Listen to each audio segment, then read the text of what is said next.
Hello guys, જય જોહાર, જય આદિવાસી. અહીં નાળાનું કામ ચાલે છે તો અહીં અમે આવેલા છે.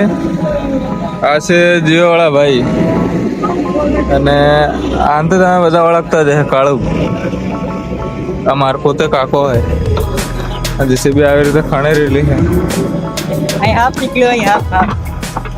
આના નાળામાં મેં હાફ બધું ઘણું બધું નીકળે. અને પેલા બાઇક વાળા તો મને જ બાળતા જાય.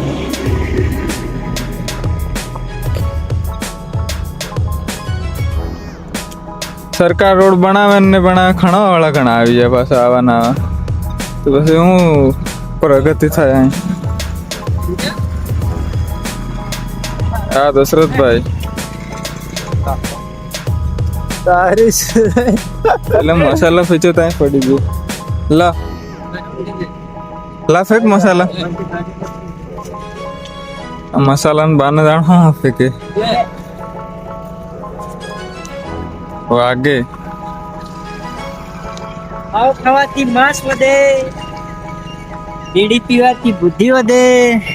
હું વધે બીડી પીવાથી વધે બુદ્ધિ.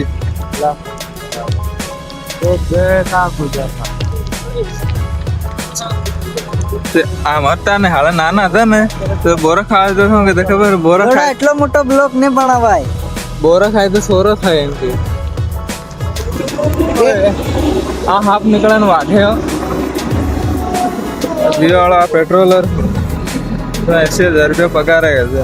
લગન કરવું હોય તો ગમે તે સોરી તો માપેથી કમાતો ઘણું કમાય. ધનાડાળ હે. આ ધનાડાળ.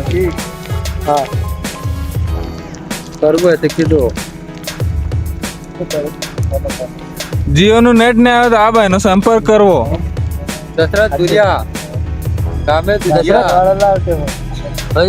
આ બધું તોડા વાળું કામ જ આ જેસીબી સાલાડા.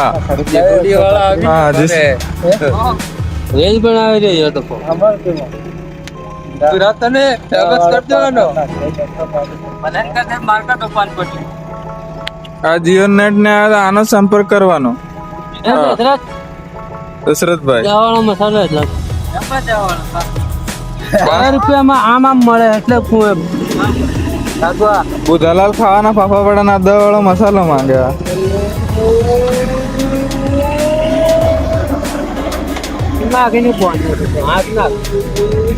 સનસેટ દેખો તમે મસ્ત અને સુંદર. પણ આગા સનસેટ નો પથ્થર ફાડ નાખે આવા ફ્રેમમાં આવી જાય ને ત્યાં. આની જેવા માણસ. આના કાકાને કઈ લેવા દેવા ને મળે તો જેસીબી બાળતો જ એમ થાય. આપણે ભારતના માણસો જ આવા હોય.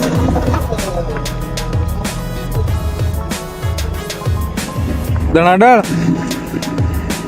ધનાડાળ હા ભાઈ खेलेगा फ्री फायर. गिरीश का गाना सुनेगा. गिरीश का गाना.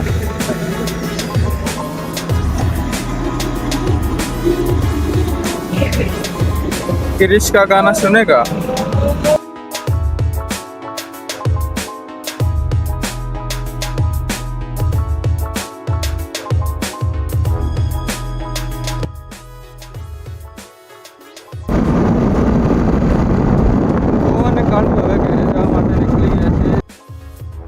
સાંજનો પોર હતો એટલે લોકેશન લાગવા માંડ્યું મસ્ત. તમે જોઈ શકો છો કેવું મસ્ત લોકેશન છે. કોણ કોણ આજે લોકેશન પર આવેલું છે કમેન્ટમાં કહેજો. આ લોકેશન તો ખાલી આદિવાસીઓના જંગલમાં દેખવા મળે છે. તો જય જોહાર, જય આદિવાસી. કાળુને લેવાનું હતું થોડુંક સામાન બજારમાંથી. તમે સામાન લેવા પહોંચી ગયા. તો ચાલો મળીએ બીજા વ્લોગમાં.